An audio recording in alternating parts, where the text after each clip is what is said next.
It began the way most cold cases do: quietly, separately, and without anyone realizing they were connected. In the late 1990s and early 2000s, police departments across several U.S. states responded to reports that seemed disturbingly familiar, yet isolated enough to be treated as unrelated crimes. A woman attacked late at night. Another assaulted in her own home. Another reported months later, hundreds of miles away. Different cities. Different victims. Different jurisdictions. Each case was investigated on its own. And that's how the pattern stayed hidden. At the time, law enforcement relied heavily on geography. Crimes were linked when they happened close together, within the same neighborhoods or cities. But this offender didn't stay in one place. He moved. And because he moved, he stayed invisible. In each case, the attacker followed a similar routine. He struck when victims were isolated. He avoided witnesses. He left quickly. There was no signature that screamed "serial offender" to local detectives, only subtle similarities that wouldn't become obvious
Proximity wasn't accidental. It was strategy. Profilers began to weigh in. They believed the offender was intelligent, organized, careful, someone who understood how law enforcement worked, even if he'd never been caught. He avoided cameras. He avoided witnesses. He avoided patterns that were obvious in the short term. He wasn't impulsive. He was deliberate. One profiler described him this way: he doesn't overpower chaos. He creates silence. That silence was suffocating for investigators. In each case file, the DNA evidence stared back like a locked door. It confirmed the same person had committed multiple assaults, but it refused to reveal who that person was. CODIS, the National DNA Database, returned the same result every time: no match. Which meant one of three things. He had never been arrested. He had never been convicted. He had never been required to submit DNA. And all three pointed to the same conclusion. This man had lived his life just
was there, encoded in microscopic strands, but they lacked the key to read it.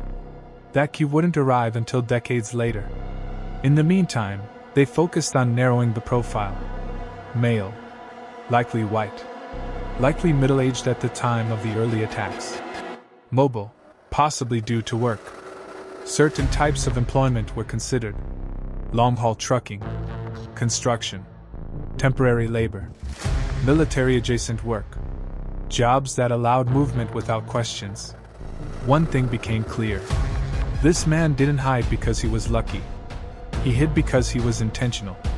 And as the years stretched on, investigators began asking a dangerous question. What if he stopped? Not because he was caught, but because he chose to stop. That possibility haunted the task force. Because it meant justice would never come, not unless technology changed the rules entirely. Then, quietly, without fanfare, something did change. A new method began appearing in headlines. Not in police departments,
because investigators finally knew they were dealing with one person.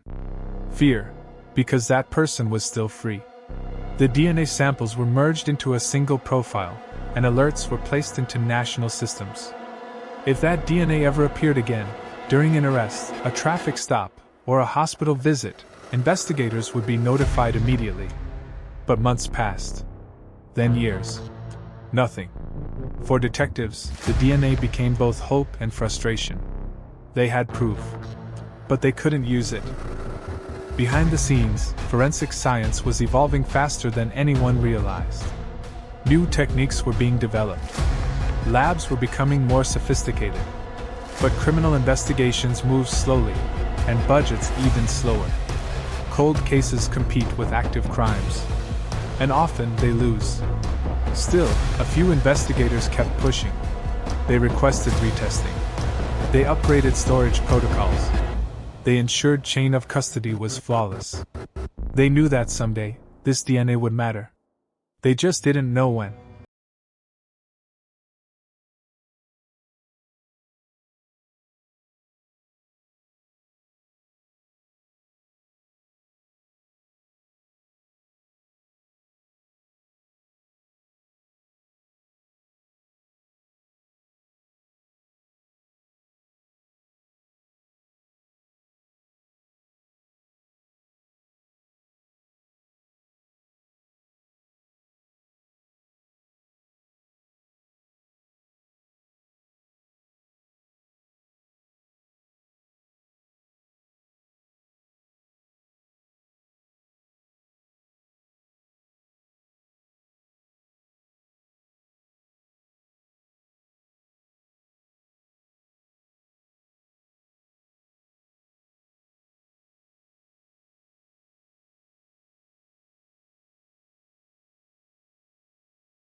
following opportunity, not obsession. He didn't return to crime scenes. He didn't contact victims again. He didn't escalate for attention. This wasn't about recognition. It was about control. As states collaborated, new challenges emerged. Different laws, different evidence standards, different record-keeping systems.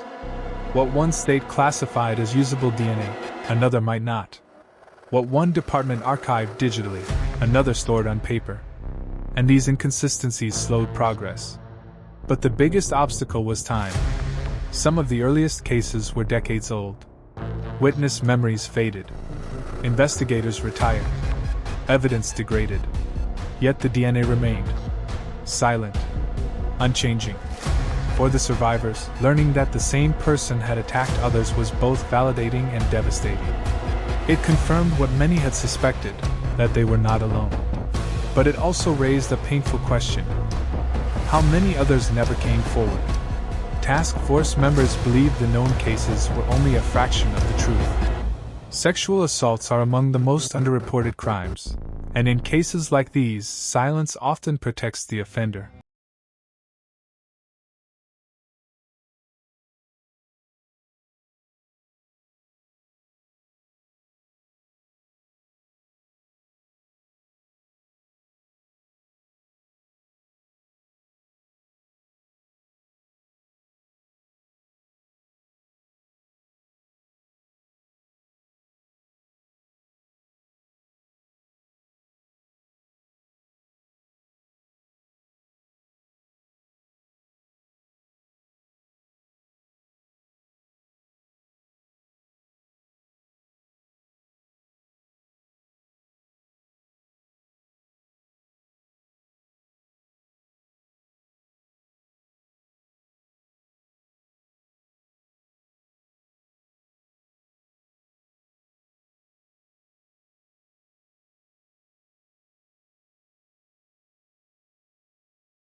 Then, without warning, the crime stopped.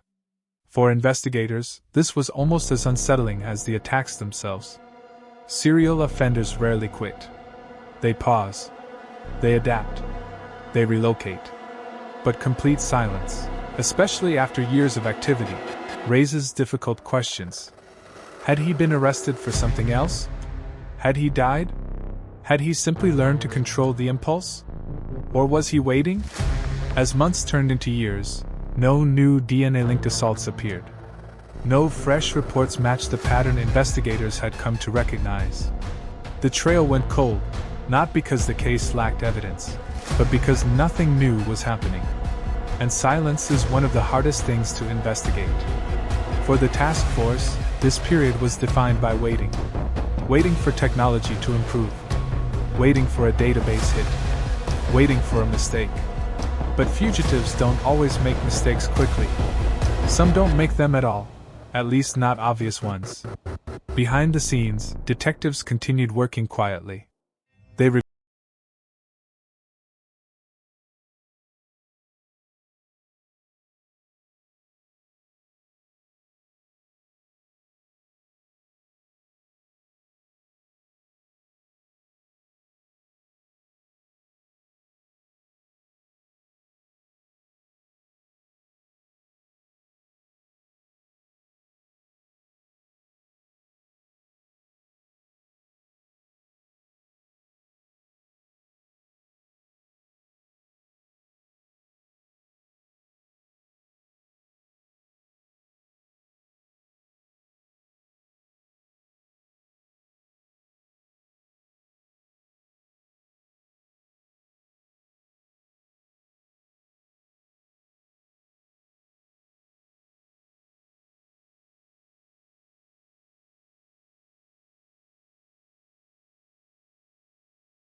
It meant he'd stopped being caught. That possibility reinforced the urgency to identify him, before the trail went cold forever. As years passed, forensic science accelerated dramatically. What once took months could now be done in days. Databases expanded. Algorithms improved. Genealogy became mainstream. People mailed their DNA to companies out of curiosity, not realizing they were also creating a powerful investigative resource. Investigators watched this shift with cautious optimism. Because for the first time, identification didn't depend on a suspect committing another crime. It depended on someone in his family being curious about their ancestry. That changed the math. The odds no longer favored silence. During this period, the task force did something critical. They prepared. They ensured the DNA profile was pristine. They documented every step. They built legal frameworks for future action. Because when the break came, and they believed it would, it had to hold up in court. The silence also gave them time to understand the effect.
Starting from DNA and working toward a living person.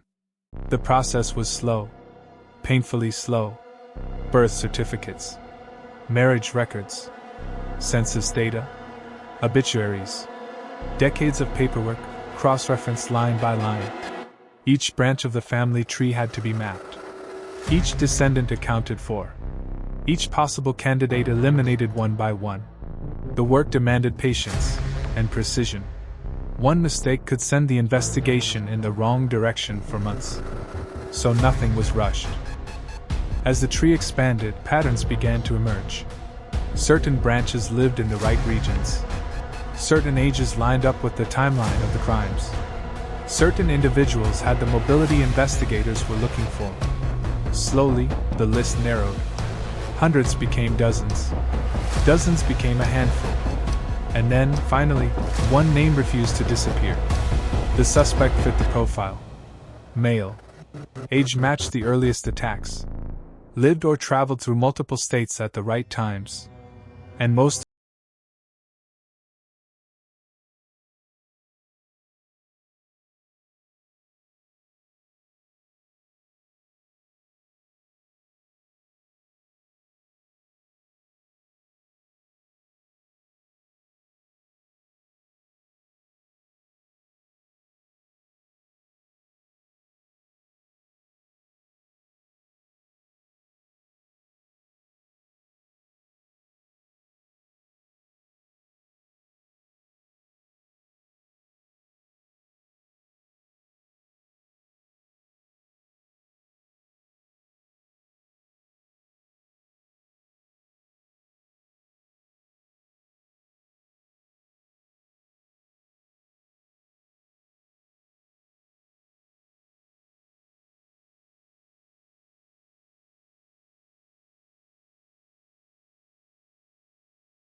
positive.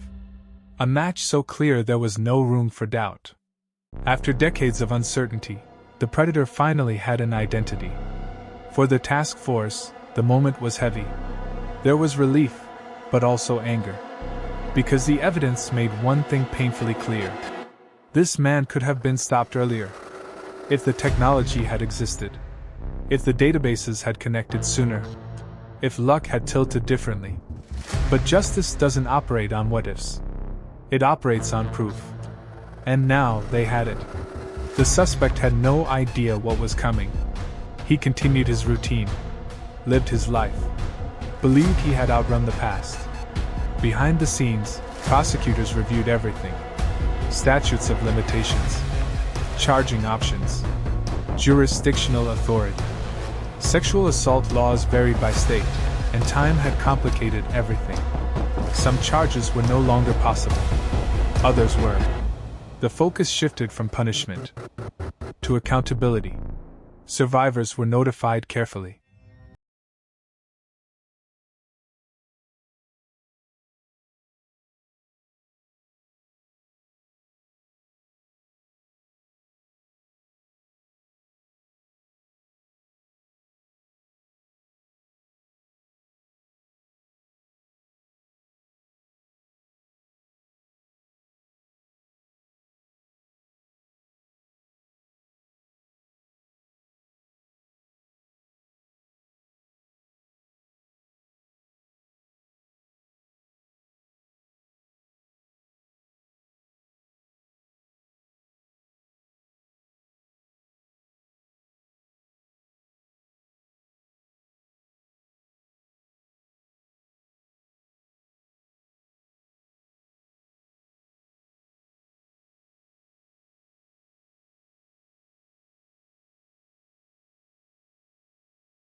Him for years. But now, it worked against him.